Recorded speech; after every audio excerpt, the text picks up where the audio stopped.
Hemos venido también a buscar la palabra, recibir el mensaje que Él tiene para nuestras vidas. ¿Cuántos espíritus están listos para recibir la palabra? Amén. Porque a eso venimos. La bendición de Dios viene a través de su presencia. La presencia de Dios también corre a través de su palabra. Por eso quiero invitarle para que busquen el libro de Mateo, el primer libro del Nuevo Testamento. Mateo capítulo 5, vamos a ver lo que el Señor dice, porque aquí habla Jesús en este texto. Es lo que Mateo escuchó de Jesús y lo escribió para nosotros. Mateo 5:13. Mateo 5, versículo 13. Vamos a leer solamente ese versículo 13, donde vamos a centrar el mensaje en esta mañana. Mateo 5, versículo 13. ¿Ya lo pudieron encontrar? ¿Sí? Estamos todos ahí. Le damos un tiempito quizás a los que no se ubican bien todavía en la Biblia, pero bueno, vamos a leer. Dice su palabra: vosotros sois la sal de la tierra, pero si la sal se desvaneciere, ¿con qué será salada? No sirve más para nada, sino para ser echada fuera y pisoteada, hollada por los hombres. Amén. Esto fue lo que dijo el Señor Jesús. Vamos a orar. Yo quiero invitarle para que por un momento cierre tus ojos en una actitud de búsqueda, de reverencia a Dios. Quiero que todos por favor cierren sus ojos y vamos a hacer juntos esta oración esta mañana. Pido que repita usted esta oración después de mí. Dígale al Señor: amado Dios, en esta mañana todos los que estamos aquí estamos dispuestos a oír tu voz, a oír tu palabra, y abrimos el corazón, la mente, el entendimiento para que tú hables a nuestras vidas. Trae tu palabra desde el cielo a nuestro corazón, que podamos oír lo que tú deseas que nosotros aprendamos, en el nombre de Jesús. Amén y amén. El tema que voy a compartir con ustedes esta mañana es la sal de la tierra. La sal de la tierra. Esta palabra que el Señor Jesús nos dejó, ¿verdad?, nos enseña la función, o nos habla acerca de la función que cumple la iglesia sobre la tierra. Aunque habla acerca de la sal, pero básicamente es la función que cumple la iglesia sobre la tierra. Es la misma función que cumple la sal sobre los alimentos. ¿A cuánto les gusta comer sin sal? Bueno, algunos por prescripción médica tienen que comer sin sal porque ya comieron muy salado toda la vida y están pagando las consecuencias. Ahora el médico le dice: nada de sal, porque en la vida fueron muy buenos para la sal. Ya estoy investigando acerca de la sal, y la sal es un elemento muy necesario para el metabolismo humano, sobre todo por el aporte de sodio que entrega la sal al organismo. Entonces la sal es vital para mantener también la tonificación del cuerpo humano y el nivel de líquido en el cuerpo humano. Si no fuese por la sal, nosotros nos deshidrataríamos. ¡Qué increíble! Entonces la sal es importante. Pues a mí me gusta la sal.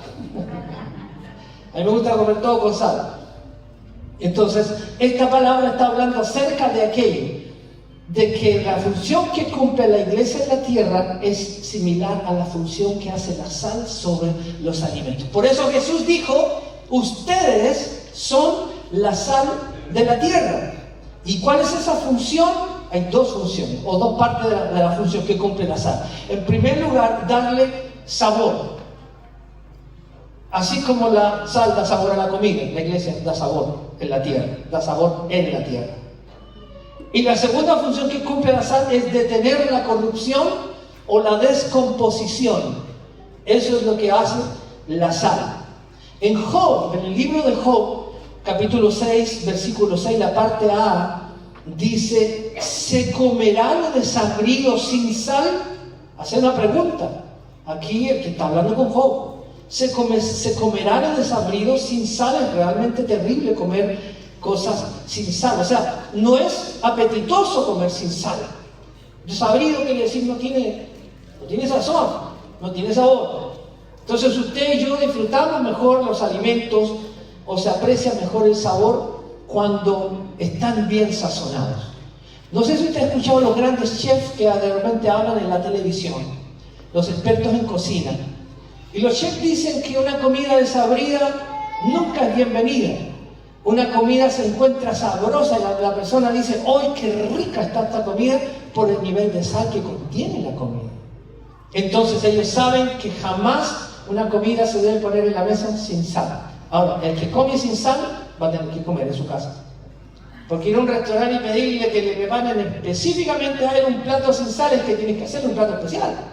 Porque ahí ya habrán cocinado para todos, pero con un nivel de sal.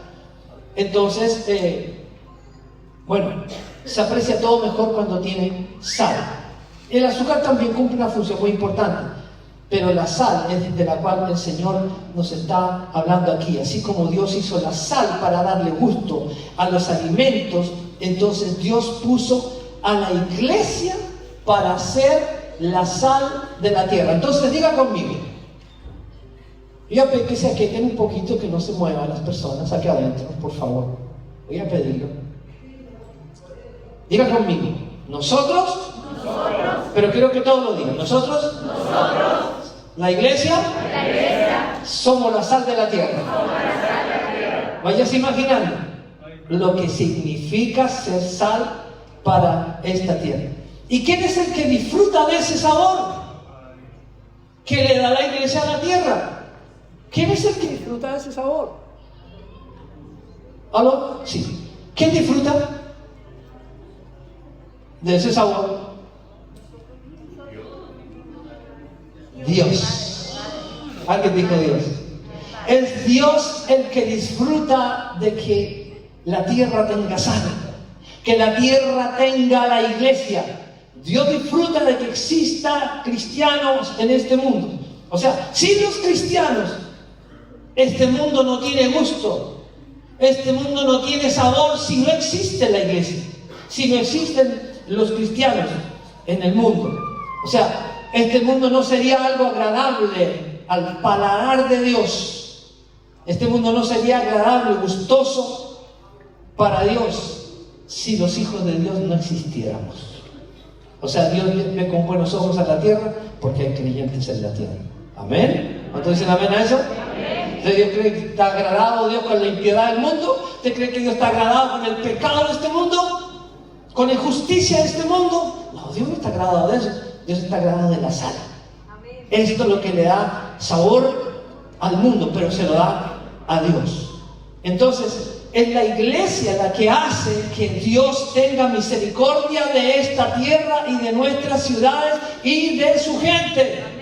Es la iglesia de Jesucristo la que hace que Dios tenga misericordia y que quiera perdonar los pecados de la humanidad. La iglesia hace posible eso. No lo hacen los gobiernos, no lo hacen los estados, no lo hacen los jerarcas de las naciones, no lo hacen los congresos de las repúblicas. Eso lo hace la iglesia. Amén. Entonces, para que usted entienda lo vital que somos nosotros para Dios, lo vital que somos nosotros para este mundo, es la presencia de la iglesia en la tierra la que hace que el panorama cambie en cualquier lugar donde tú y yo nos encontremos. La iglesia, la presencia de la iglesia en un barrio hace que el barrio reciba bendición de Dios. Y yo me he dado cuenta de esto. Donde nosotros hemos estado como iglesia, hemos arrendado diferentes lugares a través de la trayectoria de nuestro ministerio, como muchas iglesias lo hacen en el mundo, que cada vez que llegamos a un barrio lo empezamos a influenciar para bien.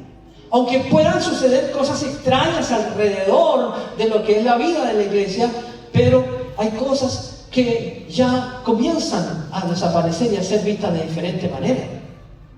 Un cristiano, una familia cristiana en un barrio hace que las cosas, el panorama en ese lugar se sienta, se vea diferente a los ojos de Dios. Hay algo diferente por la habitación de ese lugar. Imagínense la presencia de las células nuestras en las diferentes poblaciones o barrios donde estamos instalados. Es una bendición de Dios, es sal de la tierra para Dios. El gusto de Dios está porque hay cristianos allí. Entonces tengamos presente de que la presencia nuestra no es algo que está de más. Porque el mundo, ¿qué nos quiere hacer ver a los cristianos? Desde el comienzo, ¿qué se decía el cristianismo? Esto estaba de más, nos mataron a matar. Miles y miles de cristianos en la primera iglesia murieron. atacados por el mundo religioso de la época. Imagínense, los religiosos persiguiendo a la iglesia, a los verdaderos cristianos, y los mandaban a matar. Saulo de Tarso era uno de esos que perseguía a la iglesia. Imagínense, nosotros somos la sal de la tierra, somos lo mejor que este mundo tiene, y en la inmaldad, la impiedad, los hombres injustos persiguiendo a los cristianos y queriendo que la iglesia desaparezca. Entonces, yo quiero decirle algo. A Dios le gusta esta ciudad de Quillota, porque aquí está usted y estoy yo. Amén. Si usted y yo no estuviéramos, si no hubiese cristianos en esta ciudad, Dios nos agradaría de esta ciudad. Por eso hay ciudades y ciudades. Por eso hay países y países donde Dios se desagrada de una nación. Hay riesgos, hay maldad, hay daño, hay miseria, hay pobreza y tantas cosas que vienen producto de aquello, porque no está presente en la iglesia, porque la iglesia no se ha levantado. Entonces, lo que en esta mañana vamos a comprender, vamos a estudiar, vamos a ir un poquito más al fondo para ver 3 principios que quiero compartirles acerca de ser la sal de la tierra. Anótelos ahí, 3 principios acerca de ser la sal de la tierra y cómo influye esta presencia nuestra aquí en este mundo. En primer lugar, en la intercesión, la oración de intercesión, escuche bien esto, lo que demuestra si somos la sal de la tierra.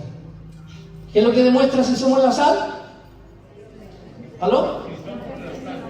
Es tu intercesión. Es la oración de la iglesia la que demuestra si somos o no la sal del mundo. Un cristiano que comienza a tener una vida de intercesión, a clamar, no solamente se preocupará por sus necesidades personales. La intercesión hace que podamos estar orando por Chile. Y estamos orando por nuestra nación, por nuestras ciudades, estamos orando por nuestras iglesias, pero también por nuestra familia, por nuestros barrios. Estamos orando por medio mundo. Incluimos a toda la gente, incluso oramos aún por los pecados que han cometido nuestros políticos o la gente que se ha portado mal y ha hecho cosas incorrectas en nuestra nación. Quiero leer un texto que está en el libro de Génesis para ir a ver la historia de lo que pasó con Abraham y su sobrino Lot en Sodoma y Gomorra. ¿Cuántos han escuchado ese nombre? Sodoma y Gomorra. 2 ciudades que fueron destruidas por el fuego de Dios, con evidencias arqueológicas, porque esa ciudad fue encontrada carbonizada. Sodoma y Gomorra, el lugar está ahí carbonizado, porque fue un hecho real. Génesis 18, 20, dice lo siguiente, versículo 20. También está aquí en pantalla. Dice el versículo 20, entonces Jehová le dijo a Abraham, ¿no? Por cuanto el clamor contra Sodoma y Gomorra se aumenta más y más y el pecado de ellos se ha agravado en extremo, dice Dios, descenderé ahora y veré si han consumado su obra según el clamor que ha venido hasta mí, y si no, dice Dios, lo sabré. Si no, lo sabré.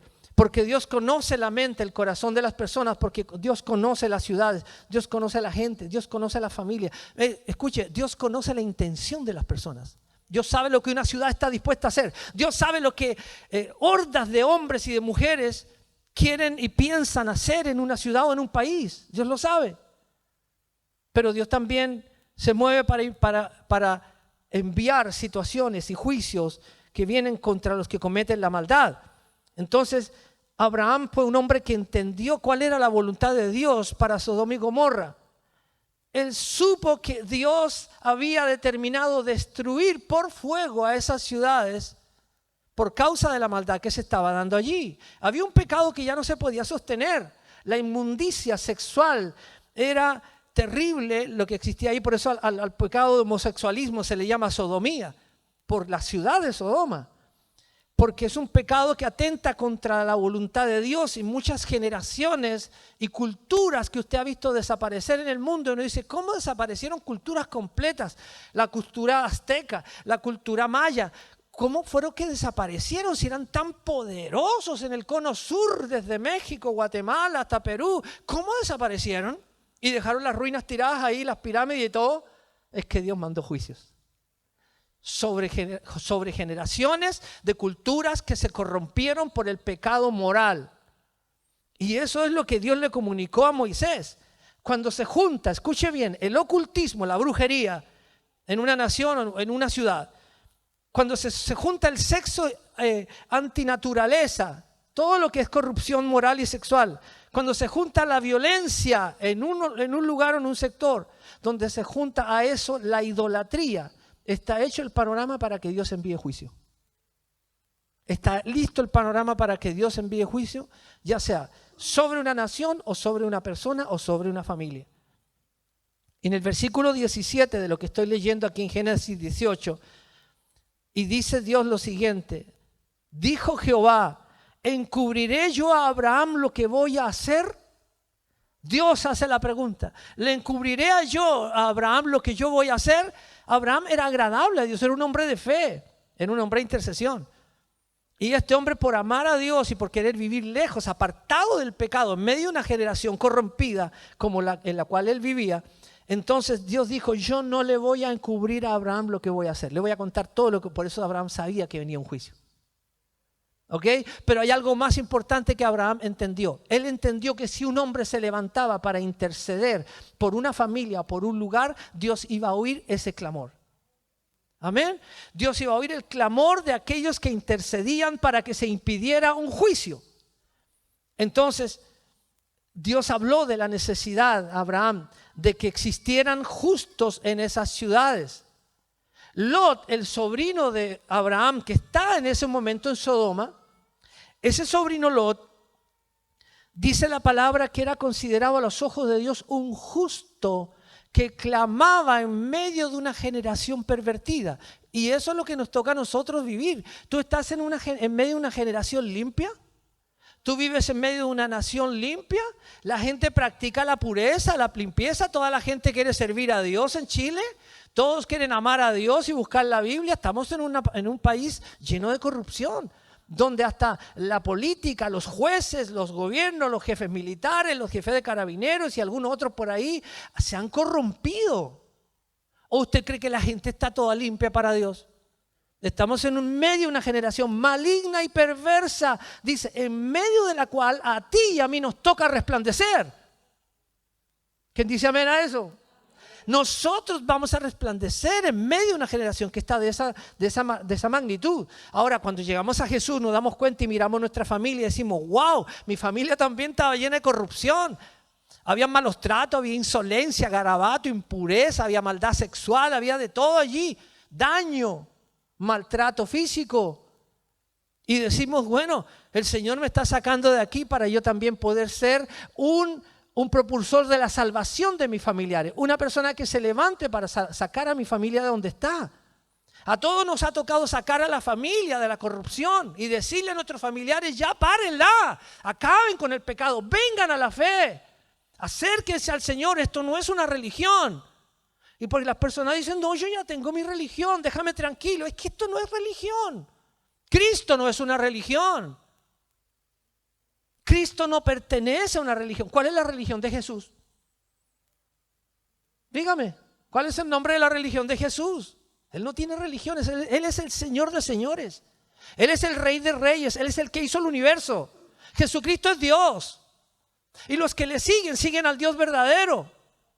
Los que le siguen llegan al Padre. Porque Jesús es Dios mismo hecho hombre aquí en la tierra. Él vino aquí a la tierra como ser humano. Nació como cualquiera de nosotros. Pero era Dios. Y los que le seguimos no tenemos una religión. Nos llamamos cristianos. Nos llamamos discípulos del Señor Jesucristo. Pero no nos llamamos evangélicos, católicos, mormones, musulmanes. Esas son religiones que han inventado los hombres. Pero los discípulos de Jesús, esos son los cristianos verdaderos. Los que se guían por la palabra de Dios. Los que no tienen otros agregaditos, porque hay gente que le mete agregado a la religión y tienen otros libros paralelos y dicen, no, si igual esto es Dios y a Dios le dan otros nombres. No, Dios tiene un solo nombre. El nombre con el cual se reveló Dios es Jehová en el Antiguo Testamento, pero luego Jehová se transformó en un hombre. Jehová se transformó en un hombre y se llamó Jesús. Ahora ya nadie nombra a Jehová. Lo nombramos porque está en el Antiguo Testamento. Pero el Dios que se hizo hombre y se reveló como tal es Jesucristo. El que murió en la cruz del Calvario. El que dio su vida por cada uno de nosotros. Entonces, Abraham entiende que la oración de un justo en una ciudad es lo que impide la destrucción. Hay ciudades en Chile que son diferentes a otras, donde hay cristianos que están cubriendo y orando por esas ciudades, son ciudades diferentes. Son ciudades calmadas, son ciudades donde no pasa lo mismo que en otras ciudades. Porque Dios está protegiendo esa ciudad por causa de lo que entendió Abraham, por causa de que entendió que la intercesión, el clamor, hace que la destrucción no llegue a nuestras ciudades. Que la destrucción no llegue o no continúe en nuestras familias. Y vamos sacando a la familia y vamos sacando a nuestra gente de la destrucción moral, física, la salud, lo que sea. Porque ¿cuál es la voluntad de Dios para este mundo? ¿Cuál es la voluntad de Dios para Chile? La voluntad de Dios es que ninguno perezca. La voluntad de Dios para Quillota, para tu familia, es que ninguno perezca. La voluntad de Dios para toda nuestra nación es que ninguno perezca. ¿Cuál es la voluntad de Dios? Que ninguno perezca y que todos procedan al arrepentimiento. Que la gente se arrepienta de su pecado. Mira lo que le cuesta al ser humano acercarse a Dios. El arrepentimiento es lo que le cuesta a la persona. A Jesús le costó la vida. A Jesús le costó la vida en la cruz. A ti te costó solo arrepentirte. Solo pedir perdón a Dios por tus pecados. Eso te cuesta a ti. Y eso es lo difícil para algunos porque quieren continuar en el pecado. Pero cuando tú ya dices, ya no quiero más esta vida, me ha destruido el pecado, me ha hecho una persona menoscabada, me ha hecho una persona de la cual algunos ni siquiera se quieren acercar a mí. Por causa de mi forma de vida, yo perdí muchos amigos, porque no se querían acercar a mí, porque no querían pasar tiempo conmigo, porque yo los dañaba a ellos con mi manera de ser. Hasta que llegó un punto que dije, yo no dije Dios mío porque ni siquiera creía en Dios. Dije, ¿cómo cambio esta cuestión? Yo miraba las ampolletas, Dios no existía para mí. ¿Cómo cambio esto? ¿Cómo cambio yo? ¿Qué me puede hacer cambiar para no ser una persona, como decimos en Chile, tan mala leche, tan pate vaca? ¿Cómo hago para cambiar esto? Y ahí entonces Dios interviene. Y ahí Dios te muestra que tú puedes conocer a Jesús como tu Señor y Salvador. Y que tú puedes ser un cristiano de verdad, cosa que yo nunca me imaginé que podía llegar a ser. Entonces, este Abraham se transformó en un hombre de fe. Era un hombre de fe por lo cual Dios se agradó de él. Y por eso dijo Dios, este hombre va a ser obediente, este hombre es sujeto, este hombre es especial. Entonces yo no le voy a negar a él nada de lo que viene. Yo le voy a mostrar a él que Sodoma y Gomorra se acabaron. Y entonces, entendiendo esto, Abraham se puso las pilas y entonces hizo intercesión, aunque él oraba desde antes por su familia. Y oraba entonces que la familia fuera protegida, que su familia fuera protegida. Y acuérdense que cuando él salió de Ur, salió con un sobrino, ¿verdad? Para ir a la tierra que Dios le había dado, el sobrino Lot. Y este fue el que se quedó ahí en Sodoma con su familia. Y el Señor abrió entonces a Lot para que saliera porque esa ciudad iba a ser destruida. Y le voy a comentar un poquito más acerca de eso. Entonces diga conmigo fuertemente, donde hay intercesión, diga conmigo, donde hay un justo que ora a Dios, protege a su familia. Amén. ¿Cuántos quieren proteger a su familia? Levanten la mano. Los que están durmiendo también lo pueden levantar. Despiértate tú que duermes. Amén. No, pues hermano, si somos 2 horas nomás, no venga a dormir aquí a la iglesia. Ok, el que intercede es una persona que ama. ¿Escuchó eso? Si usted nunca ora por nadie, usted no ama a nadie. Si usted no clama por su familia, Dios, libra a mi familia. Sácala de donde está, Señor. Mira cómo está mi hermana, mi esposo, mi mujer. Cuando usted clama, los está amando. ¿Escuchó eso? Cuando usted ora, los ama. Si usted no los cubre, ellos están expuestos a la destrucción. Amén. En segundo lugar, la intercesión de los justos le pone un sello de protección. La intercesión de los justos pone un sello de protección. En Ezequiel, capítulo 9, versículo 4, este es un profeta de Dios, un profeta mayor, considerado un profeta grande, que escribió mucho. Dice la palabra, y le dijo Jehová, pasa por en medio de la ciudad, por en medio de Jerusalén, y ponles una señal en la frente a los hombres que gimen y que claman a causa de todas las abominaciones que se hacen en medio de ella, en medio de Jerusalén. Esta orden, escuche, se la da Dios a un ángel. Dios tiene ángeles. Aunque usted no sea consciente de eso, usted tiene que tener fe de que existen. Yo no soy consciente de que hay ángeles a mi alrededor, pero tengo fe de que Dios los envía para protección de mi vida. Porque el ángel del Señor acampa alrededor de los que le temen y los defiende. Los ángeles de Dios están para cumplir esa labor de proteger lo que es de Dios y de proteger por lo cual uno ora. ¿Comprende? Hay gente que no busca a Dios, pero se está beneficiando de la oración de protección que los hijos de Dios le dan. A lo mejor en tu familia hay familiares que están en pecado flagrante y en feos pecados, pero tú estás orando por ellos. Y Dios va a enviar ángeles para propiciar que en algún momento ese familiar tuyo llegue a la vida de fe. Amén. Que llegue a la iglesia. ¿Cuántos están de acuerdo conmigo? Amén. Si no está de acuerdo igual, lo amo igual. Entonces, ¿cuál fue la orden? La orden fue, Dios le dice al ángel, anda a Jerusalén y ponle un sello en la frente a todas las personas que estén intercediendo, porque venía juicio y Dios iba a proteger solamente a los que estaban clamando. Escuche eso. ¿A quién Dios protege? A los que están intercediendo. Y son protegidos aquellos por los cuales nosotros también oramos. Amén. Preparándoles el camino, dándoles tiempo, porque Dios tiene un tiempo para todo. Pero a veces los tiempos se acaban. ¿Sabe usted? Uno dice, ¿cómo esta persona partió de esta tierra y no conoció al Señor y murió rebelde? Y no quiso convertirse, y murió mal, y murió enfermo, y murió... Es que dejó pasar el tiempo. Por eso que si el Señor te ha permitido mucho tiempo de vida y no has conocido al Señor, yo te digo, el tiempo final no se conoce. El tiempo de tu partida nadie lo conoce. Hay que apercibirse a tiempo. Amén. Hay que percibirse a tiempo. Como dice la palabra, antes de que sea tarde. Dios siempre está hablando. En el mundo siempre habla. Por una u otra forma, Dios entonces está hablando. Entonces, el principio aquí de la palabra de Dios, ¿cuál es? Que el pueblo que clama no será tocado cuando lleguen los juicios. Escuche eso. El pueblo de Dios que clama no será tocado en los juicios. Anote eso porque eso le va a servir para toda la vida. ¿Ok? ¿Cómo se manifiestan los juicios ahora en la tierra? Porque vienen juicios muy grandes. Ayer hablábamos con alguien sobre el asteroide que viene hacia la Tierra a golpear directamente a este mundo. ¿Sabía usted que viene un asteroide? Que si golpea a este mundo lo va a mover de su eje. Va a ser peor que el golpe de corriente que nos pegó el equipo delante. Ese sí que va a ser fuerte. Entonces, ¿qué hizo la NASA? La NASA preparó un satélite que lleva una bomba.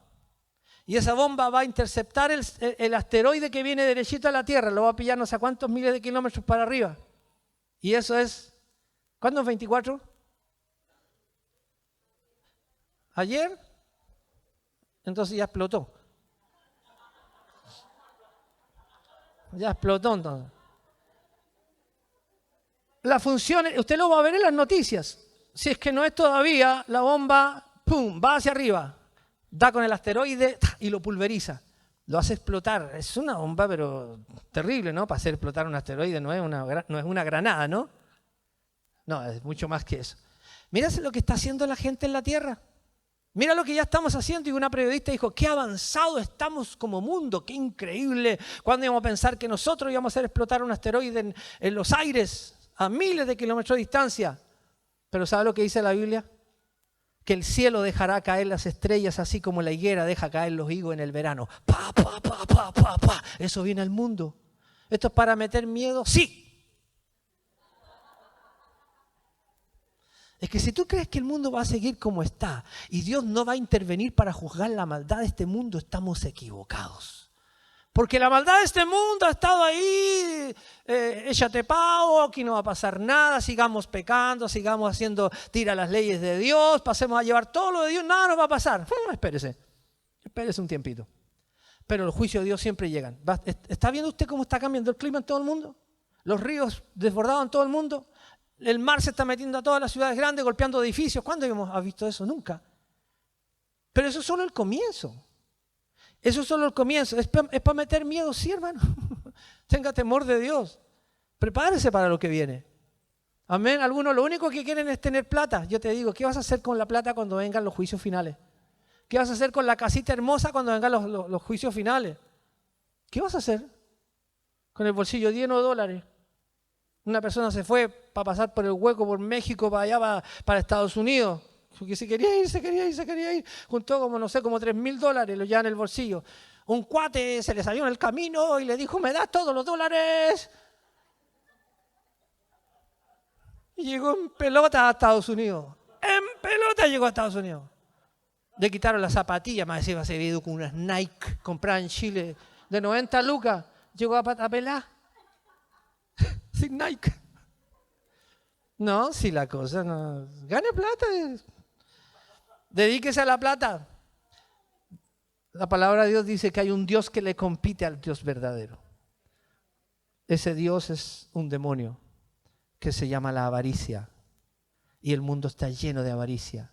Porque la gente, para sentirse bien, no busca una calidad de vida, sino que lo que busca es tener plata en el bolsillo. Y cree que eso le da una calidad de persona. Lo que tenemos que preocuparnos delante de Dios es ser una calidad de persona. Y Dios se encargará de suplir todas tus necesidades. ¿Cuántos dicen amén? Den un aplauso al Señor. ¡Woohoo! Amén. Aleluya.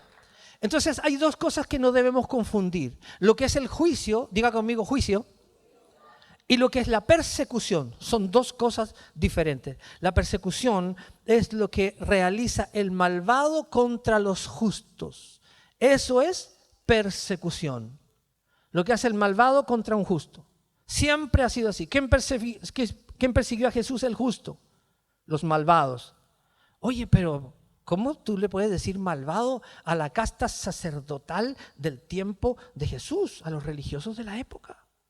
¿Cómo le vas a decir a ellos impíos, malvados? ¿Sabe cómo le dijo Jesús a los religiosos de la época, sacerdote con túnica y toda la onda, y andaba con los incensarios? ¿Cómo le dijo el Señor a ellos? ¿Cómo le dijo? Generación de víboras. Ningún piropo eso, ¿no? Sepulcros blanqueados. Por fuera están como un nicho en el cementerio bien pintadito de blanco y por dentro, dijo, están llenos de huesos de muertos. Esos son ustedes. Los injustos persiguieron a Jesús. Los religiosos son los peores.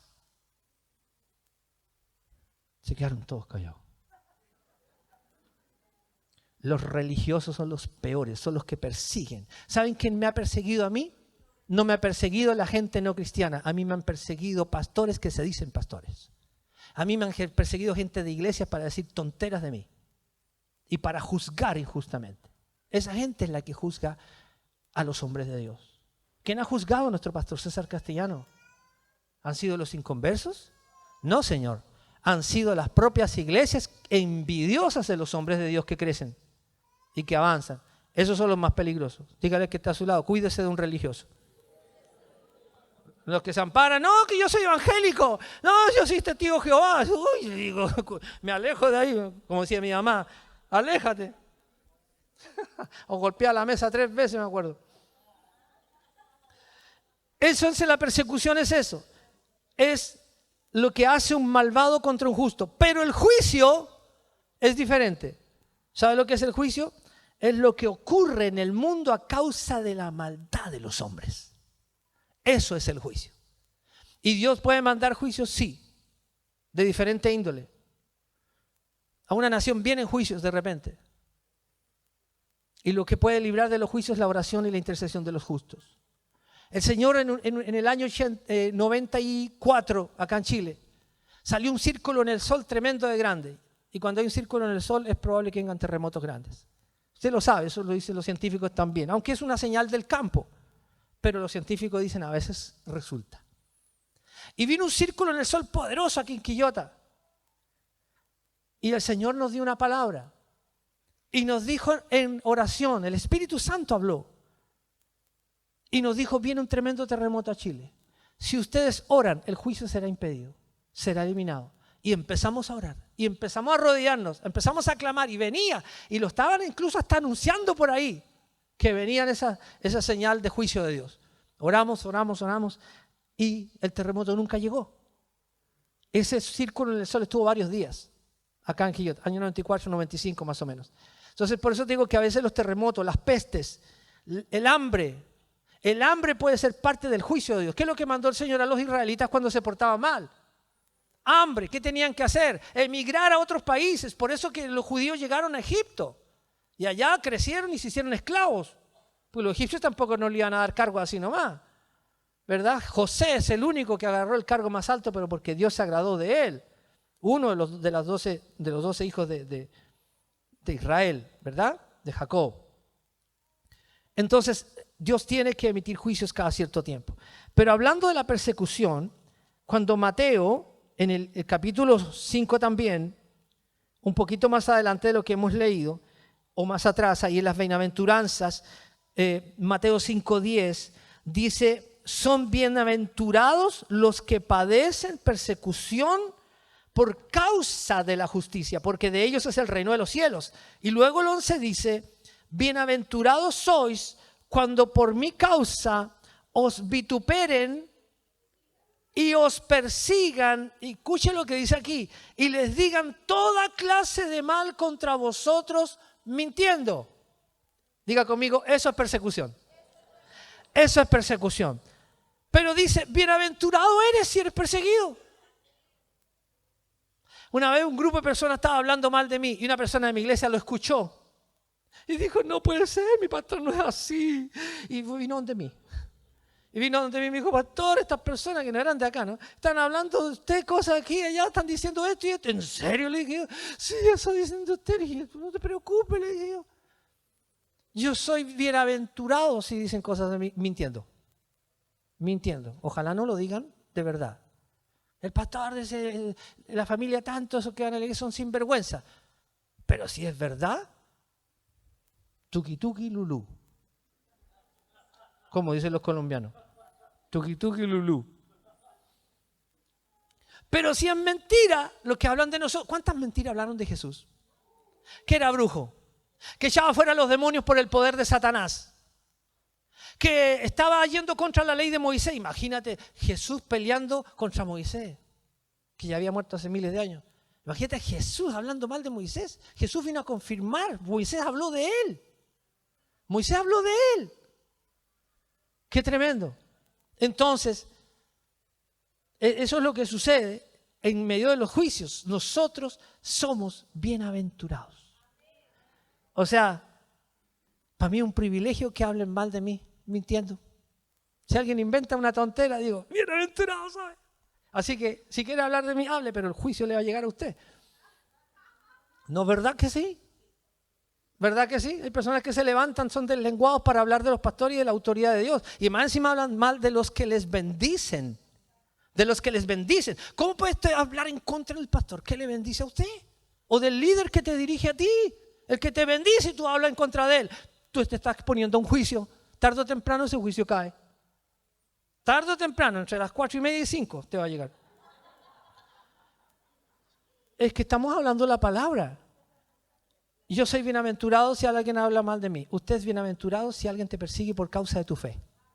Amén, sea en tu barrio, en la junta de vecinos, en el colegio, en tus familiares, donde quiera. Si alguien te persigue por lo que eres, diga usted, gracias Señor.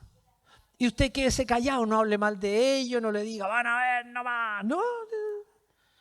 Como decía el spot publicitario, yo ni me moví de mi escritorio, porque Dios es el que emite los juicios. Amén, lo hemos visto muchas veces suceder. Y también quiero leer en 1 Corintios, que también va a aparecer en pantalla, en el capítulo 11, lo que dice la palabra de Dios. Por eso es muy importante conocer la palabra de Dios. Diga conmigo, soy un privilegiado si me persiguen por causa de la fe en Jesús. Téngalo como un privilegio. Amén. Pero no se ponga a llorar. ¿Qué están hablando mal de mí? No se ponga a llorar. 1 Corintios 11:32 dice, mas siendo juzgados, somos castigados por el Señor para que no seamos condenados con el mundo. Entonces tenemos un aspecto que es la disciplina de la autoridad de Dios sobre sus hijos.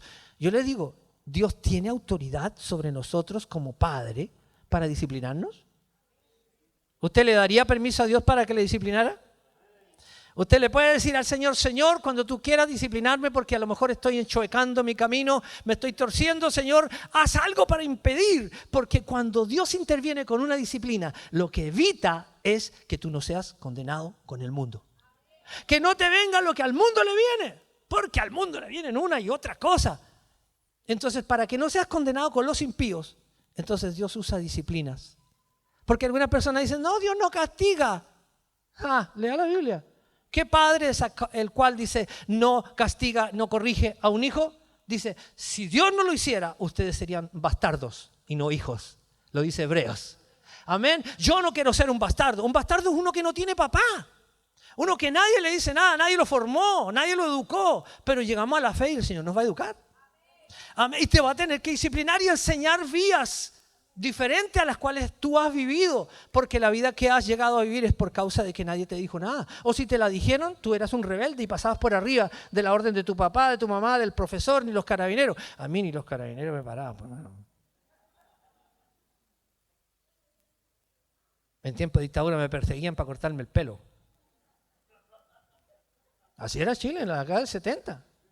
Te pillaban en toque de queda con pelo largo, te pelaban al cero. Y siempre me arranqué de la CNI. Siempre me arranqué. No, nunca me pudieron pillar. Si me cortaba el pelo, me cortaba yo. Pero nadie me cortaba el pelo. Entonces, diga conmigo, la disciplina de Dios es para mi bien. Amén. ¿Lo entendió?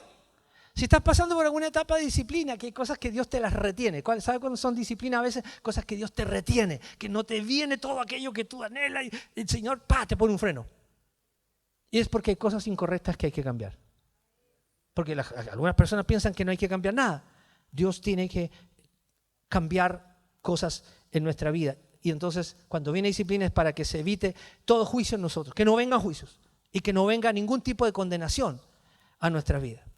Entonces, rebobinemos. ¿A qué personas Dios no va a tocar en un juicio? En primer lugar, a los que interceden. Amén.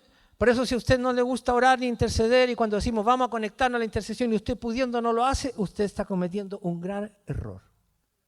Es más, cometes un pecado contra ti mismo si no te gusta orar. No, es que la oración, es que la oración es la base de un hijo de Dios. Cuando mandamos los links de intercesión para clamar, ¿tú amas ese tiempo? ¿Tú amas ese tiempo? Si usted no lo ama, usted se está desprotegiendo. Usted queda vulnerable al ataque del enemigo. ¿Comprende? Porque es la manera en que evitamos los juicios de Dios. ¿Y a quiénes más no va a tocar Dios? A las personas que se someten a la autoridad de Dios. Se someten a su corrección y se someten a su castigo, porque Dios también tiene que poner las cosas en orden. Cuando un hijo se pasa de la línea, yo digo, papás, ¿cómo no castigan a sus hijos? Hay hijos que se pasan de la línea. Yo he visto niños abofetear a sus padres aquí en la iglesia. Aquí en la iglesia. Niños que abofetean a sus padres. O que le golpean con una patada en las canillas. Y el papá no le dice nada. Le regala un dulce. O le compran un pastel ahí a la salida. Y le compran la mejor zapatilla. Y lo llevan al mejor parque para que juegue. Ese padre no ama a un hijo insolente. Si tú tienes un hijo insolente y no lo castigas, tú no lo amas. Y no me venga a decir que usted lo ama. No lo ama. Porque el padre al hijo que ama lo corrige. Amén. Diga amén. Y lo corrige a tiempo. No espere que llegue a los 15. Hágalo a los 3, a los 4, que somos malos. No. Vamos a evitar que ese hijo sea castigado mal. Que le venga un juicio. Vamos a evitar que cuando crezca nos avergüence. Porque el hijo consentido avergüenza a su padre y a su madre. Un hijo que no es disciplinado. Aquí le enseñamos lo de la varita a los papás. La Biblia dice, usa una varita. ¡Ay! No, varita, no. Mis hijos conocieron de varitas. Y eso ayudó a la corrección en la edad que debía. Después de los 18 ya no andamos con varita. Bueno, la varita se debe usar hasta como los 7, 8 años, más o menos. Cuando los niños se pasan de la línea y son insolentes, usted tiene que llevarlos a un cuartito y decirle por qué le va a dar su tantán en las piernecitas. Usted no lo va a dejar sangrando, ni moretones, ni el ojo. No. No, la disciplina. No, porque la ONU dice otra cosa. Claro, hermano. Claro que la ONU te va a decir otra cosa. A los niños no se les toca. Pero los inmundos sí les permiten que tengan sexo con niños pequeños y ya no se está juzgando ni culpando a los que tienen sexo con niños pequeños. Porque es legal que un niño de 6 años tenga sexo con un hombre de 40. Es legal. Y tú no vas a poder hacer nada. ¿Está correcto? Mire, con ojos nada más que humanos. Eso es correcto. ¿Y cómo lo están aceptando? En todo el mundo. Tener sexo con animales. Casarse con un animal. Un hombre se casó con una cocodrila en Miami. Le puso traje de novia y se casó con ella. Usted dice, no, ¿cómo puede ser eso? ¿Por qué usted cree que surgió el SIDA en el mundo? Porque los hombres se relacionaban con los orangutanes y las orangutanas. Y Dios mandó juicio. Y por eso se levantó el SIDA. Y corrió por todo el mundo. Por la zoofilia, que es sexo con animales. No, querido. Este es el mundo en el que estamos. Usted dirá, no, yo soy blanquito. Veamos. ¿Qué pasó en Egipto?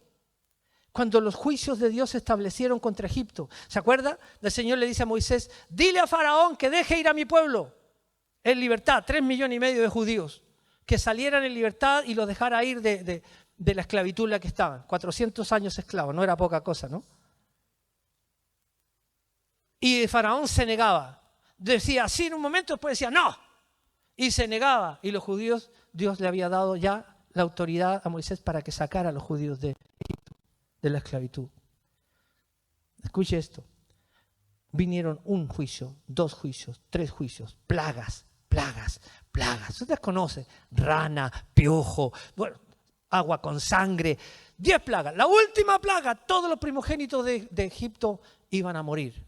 Si los judíos no hacían la Pascua y no aplicaban la sangre del animal sobre sus puertas, ellos también hubiesen muerto. ¿Sabe por qué ni un judío murió? Ni un primogénito, hijo de las familias judías murió, ni uno. ¿Sabe por qué? ¿Sabe por qué? ¿Porque eran judíos? ¿Porque eran judíos? ¿Por qué? Porque ni uno, escuche, ni uno desobedeció.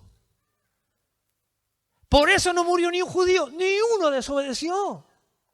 Si uno hubiese desobedecido y el papá hubiese dicho, no, ¿qué tanto ponerle sangre a la puerta? Nah. Si somos judíos, Dios nos va a salvar igual. Como algunas personas dicen, yo soy cristiano, voy a la iglesia, Dios me ama igual. Tenemos que estar protegidos por la sangre de Jesús, permanentemente, declarándola, confesándola. ¿Para qué son las 5 confesiones? ¿Para qué son los 7 derramamientos? ¿Por qué enseñamos esto en los encuentros, en las escuelas, en todos lados enseñamos esto? Para protegernos. Pusieron la sangre y donde pasó el ángel de la muerte, ahí no hubo muerte. Porque esa sangre quería decir, en esta sangre ya hubo un sacrificio. Pero ese era el prototipo de Jesús, el sacrificio del Cordero de Dios que quita el pecado del mundo. Y eso fue un anticipo, por eso Jesús es la Pascua. Alguna gente le dice la Pascua a la Navidad, es un tremendo error, no tiene nada que ver. La Pascua es pasar por alto el pecado. Y pasó el ángel por alto esa casa y el juicio no cayó. Y ningún judío pereció, pero porque ninguno desobedeció. ¡Qué tremendo! Si toda esta iglesia, los que estamos aquí y los que están por primera vez tal vez en esta mañana, somos fieles al Señor, no claudicamos en la fe, nos dedicamos a buscar a Dios, le amamos al Señor, nos sometemos a Él, los juicios no van a caer sobre ti. Amén. Y en tercer y último lugar, los que son la sal de la tierra hacen la diferencia. Y aquí vamos a revelar algo fundamental. Por eso que está también usted aquí en esta mañana. Los que son la sal de la tierra hacemos, podemos decir así, hacemos la diferencia. Se ha establecido por investigadores que llegaron a la conclusión de que Sodoma tenía una cantidad de más o menos 10.000 habitantes. Una ciudad pequeña, 10.000 habitantes. Quillota tiene 100.000, se dice, un poquito más, pero 100.000 digamos. La Calera tiene casi 40.000 y así. Sodoma tenía 10.000 habitantes aproximadamente. Si se hubieran hallado 10 justos clamando por esa ciudad, Dios no la hubiese destruido. Porque Abraham, cuando supo que venía el juicio y más encima estaba su pariente Lot con su esposa, sus hijas, sus yernos ahí, en esa ciudad inmunda, pagana, grosera, que ya llegó hasta aquí, a la cabeza de Dios, y Dios determinó el juicio sobre esa ciudad. Esa ciudad no tenía 10 justos y Abraham empezó a negociar con Dios. Usted conoce la historia a lo mejor.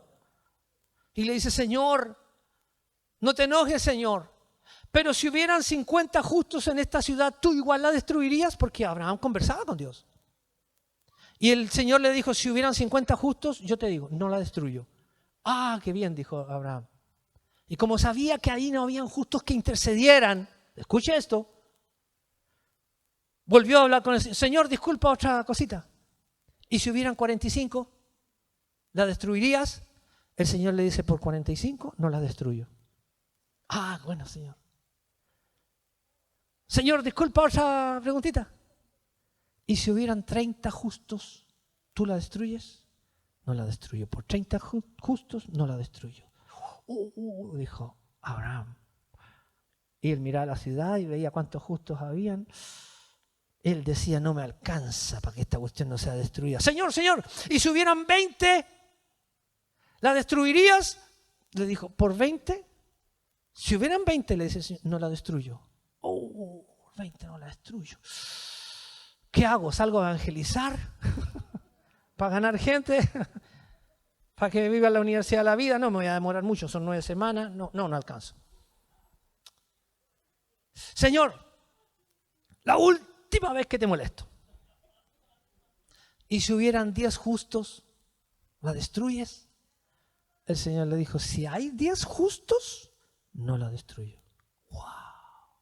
Y dice, y se apartó Jehová del lado de Abraham. Porque ni 10 justos había en Sodoma. No habían 10 justos. Llegó a 10 y se acabó el número. O sea, 10 era el número que era necesario para que esa ciudad no hubiese sido destruida. Porque eran 100.000. Entonces se establece que por cada persona que ora en una ciudad, 1.000 personas son bendecidas. ¿Comprendes ese principio? 1.000 personas. Los que eran justos, al parecer, en esa ciudad eran 2 personas. Abraham y su sobrino, Lot. Porque ni siquiera la señora estaba enfocada. La señora, la mujer de Lot y las hijas de Lot, las 3 eran incorrectas. Cuando le dice al Señor, arráncate Lot, que viene el juicio, voy a poner fuego en esta ciudad, escápate a los montes, y arranca hacia el monte Lot con su familia. Va la señora de él, sus hijas, con ellos. Y van subiendo el cerro y el Señor le da una palabra, ni miren atrás, no miren hacia atrás cuando vayan huyendo y yo lance el fuego. Y Lot sube, va primero, el dueño de casa tiene que ir primero siempre, ¿no? Porque a veces el hombre tira a la señora adelante, anda tú primero, le dice, yo te sigo. Y la señora cargada con los paquetes, ya pues Juan, ayúdame. Ya voy, y los otros están en el celular. Ya voy, ya. Habla nomás, Señor. Sí. Oye, vámonos a la iglesia, ándate tú primero, yo te sigo. Yo llego a la hora que quiero allá. Ay, que eres irresponsable, Ramón. No hay ningún Ramón aquí, ¿no? Bueno, me disculpa el hermano Ramón. Y subieron a la cumbre del cerro y viene el juicio de Dios sobre Sodoma. El fuego cayó, esa ciudad fue carbonizada por el pecado. Lleno de homosexualismo. Sexo bestial con animales. Violación de menores, violencia, muerte, destrucción. Se querían violar a los ángeles que entraron a la casa de Lot. Con eso le digo todo.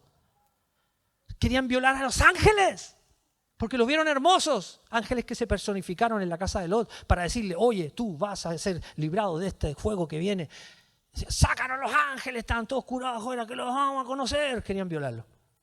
Y la señora va detrás de Lot y a la señora se le ocurre mirar para atrás. ¿Y ahí qué?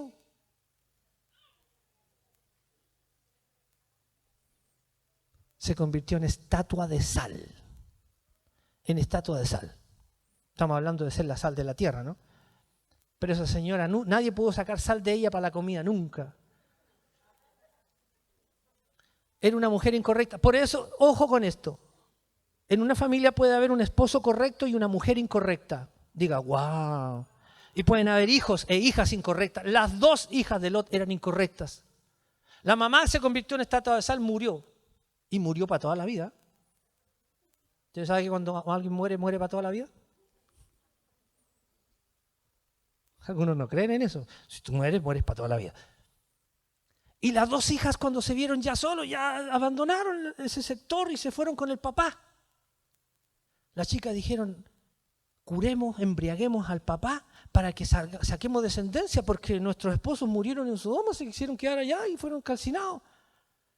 Y tengamos sexo con el papá. Y lo curaron. ¿Sabía esa historia usted? Y las dos se acostaron con el papá. De noche, curado, pasó piola la cuestión. Y los dos tuvieron hijos con el papá, las dos mujeres. Esos dos hijos fueron un dolor de cabeza para el pueblo de Israel. Amón y Moab. Los amonitas, los moabitas. ¡Wow! Los enemigos de Israel. Imagínense lo que puede costar una metida de pata. ¿Aló? El Señor no está hablando, ¿no? A la gente de atrás también le está hablando, ¿no? A los del sonido. Los moabitas fueron los enemigos de Dios. Entonces, diga conmigo, ¿se necesita un intercesor? Por cada 1000 habitantes. Si Quillota tiene 100,000 habitantes, ¿cuántos cristianos de verdad que oran por la ciudad se necesitan? 100. 100. Uno por cada 1000, 100,000, 100. Con 100, aquí vemos más de 100. Nosotros podemos salvar a Quillota de juicios. Si nos levantamos para orar. Si tú te unes al clamor de la oración de la iglesia. ¿Sabe usted que estamos orando a nivel nacional por Chile? Lo que pasó en el plebiscito, ni los políticos entienden por qué pasó. No pueden entender, tan enrabiados porque perdieron en el plebiscito de salida. Aquí no hablamos de política, pero sí analizamos la política. Amén. La iglesia no es blanca, verde, derecha, izquierda. A nosotros no nos interesa eso. Pero Dios hizo algo en este país. Porque nos querían meter un tunazo a través de la constitución nueva que querían hacer. Y Dios no lo permitió. Vamos a ver qué se da ahora. Por eso tenemos que seguir clamando. Tenemos que seguir orando, que Dios nos dé las direcciones de qué es lo que viene para nuestra nación. Porque la palabra de Dios dice entonces que si la sal no cumple su función, dice, si la sal se desvanece, diga conmigo, no sirve para nada.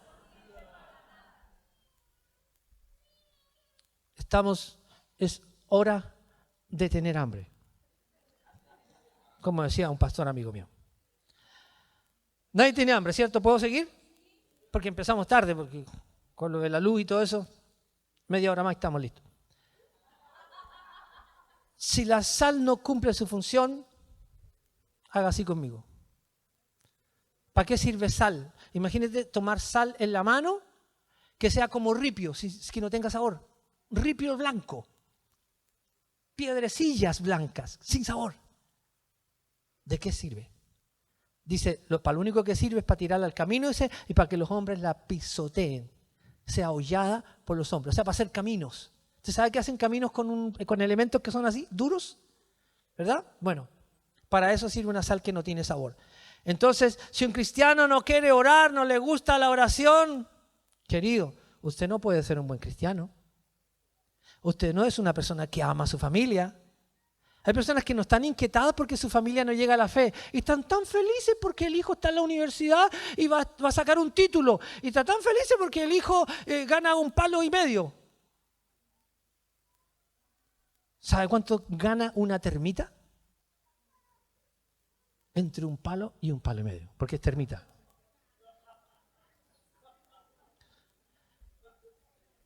Entonces, si no lo entendió, no se preocupe, perdóneme en su corazón, perdóneme. Después tenemos un equipo que explica los chistes a la salida.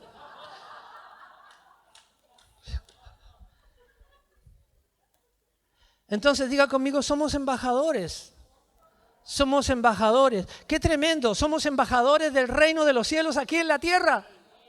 Embajadores aquí, nosotros somos los representantes, embajadores. Dios nos envió a nosotros aquí, a este mundo. Dios nos tiene a nosotros aquí en Quillota. Todo extranjero que ha llegado aquí a esta ciudad de Quillota, no importa dónde viene, usted es un embajador del reino de los cielos. No de Colombia, no de Haití, no de Venezuela, no, usted es un embajador del reino de los cielos.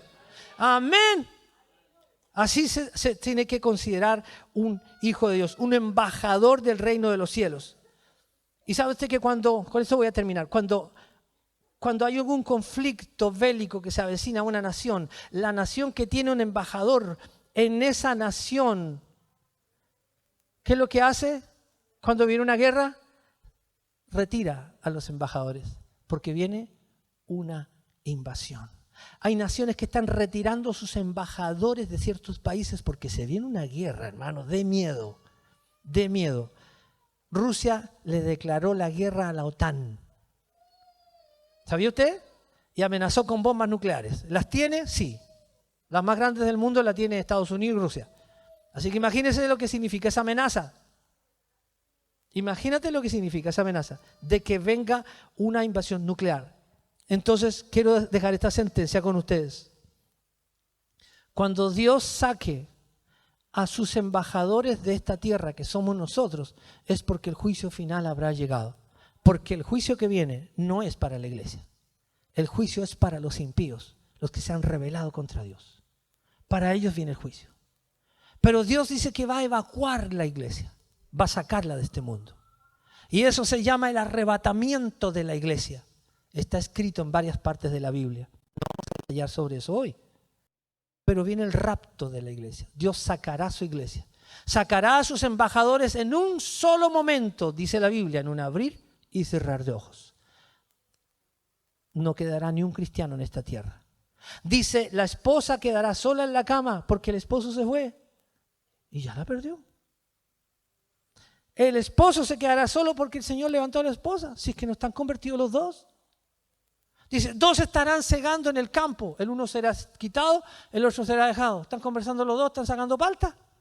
De repente miro para el lado, oye,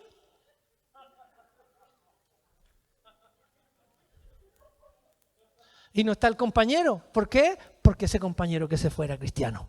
Porque en un momento, en un abrir y cerrar de ojos, iglesia querida, atienda esto, el Señor viene por su iglesia y nos sacará. ¿Por qué? Porque viene la invasión. Porque Dios desatará los peores juicios sobre esta tierra. Y que no es como el COVID. Y no es como un terremoto. Y no es como ese asteroide. Ese asteroide rasca para lo que viene. Es un pelo en la cola para lo que va a suceder. Porque Dios va a conmover el cielo y la tierra. ¿Y esto es para asustarte? Sí. Es para que usted haga las cosas rápido. Si tú tienes que definir rápido tu vida con Dios, defínala. Define tu vida, te vas a poner en las manos de Dios, vas a ser protegido, vas a ser guardado de juicios. Amén. Dios nos quiere levantar como esos embajadores.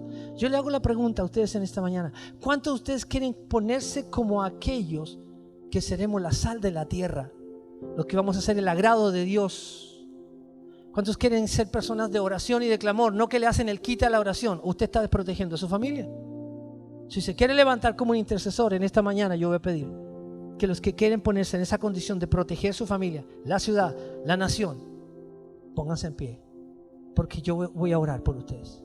Los que quieran hacer eso, usted no está obligado a hacerlo, pero si usted quiere vivir ese tipo de vida con Dios, y va a ser una persona que se va a levantar para orar y cubrir lo que es suyo. Levante sus manos al cielo. Voy a pedir que ponga esa música ahí, por favor.